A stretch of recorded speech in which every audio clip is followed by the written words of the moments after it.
ভুল করে খেলে রোজা ভাঙে না। তো এখন আসলে কবুল করে নেওয়ার মালিক তো আল্লাহ। সো জানি না। ঘরের ইফতার আমার অনেক পছন্দ বাইরের কেনার থেকে। হয়তো মাঝে, মাঝে বাচ্চারা বা আমার হাসব্যান্ড যদি চায় ২ একটা জিনিস কিনে নিয়ে আসে বাইরে থেকে, বাট বাসায় বানাই। ইফতারিতে কোন জিনিসটা বেশি ভালো লাগে? বেগুনি। আমার বাসার বেগুনিটা আমার বাসায় অনেক ভালো হয় এবং এটা খেতে আমার ভালো লাগে। ছোটবেলায় রোজার স্মৃতি বলতে এটা মনে আছে যে ছোটবেলায় যখন রোজা করতাম তখন আব্বু আম্মুর আদর অনেক বেশি থাকতো যে আমার মেয়েটা রোজা, আমার মেয়েটা রোজা, কি খাবে না খাবে। বড় ভাইও রোজা রাখতো তো অনেক ছোট থেকে। সো আব্বু আম্মুর ওটা অনেক বেশি প্যাম্পার করতো। এখন যেমন আমার ছেলে মেয়েকে প্যাম্পার করে অনেক বেশি। স্যান্ডেলিনা সো রূপচর্চায় আভিজাত্য। আমিও আমার ছেলেমেয়েকে অনেক বেশি প্যাম্পার করি।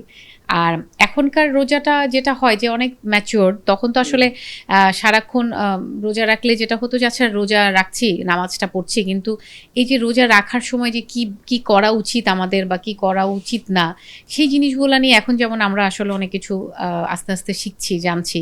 সেই সাথে অনলাইনের একটা কল্যাণও আছে। অনলাইন থেকে, সোশ্যাল মিডিয়া থেকে আমরা অনেক কিছু জানতেও পারি। তো সেই ডিফারেন্সটা তো আছেই। অনেক সময় কি মানে হয় না যে ছোটবেলা বুঝেন নাই, ভুল করে পানি খেয়ে ফেলেছেন? না, এরকম কখনো হয়নি। তখন অনেক বেশি সচেতন থাকতাম। আরো বেশি না, এরকম কখনো হয়নি। বেশি এই জিনিসটা থাকে, হ্যাঁ। বাট আপনার মধ্যে এটা ছিল না।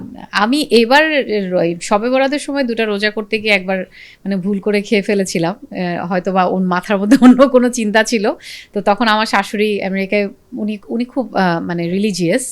তো ওনাকে ফোন করে জিজ্ঞেস করলাম যে মা আমার কি রোজা হবে? তো উনি বলল যে ভুল করে খেলে রোজা ভাঙে না। তো এখন আসলে কবুল করে নেওয়ার মালিক তো আল্লাহ। সো জানি না।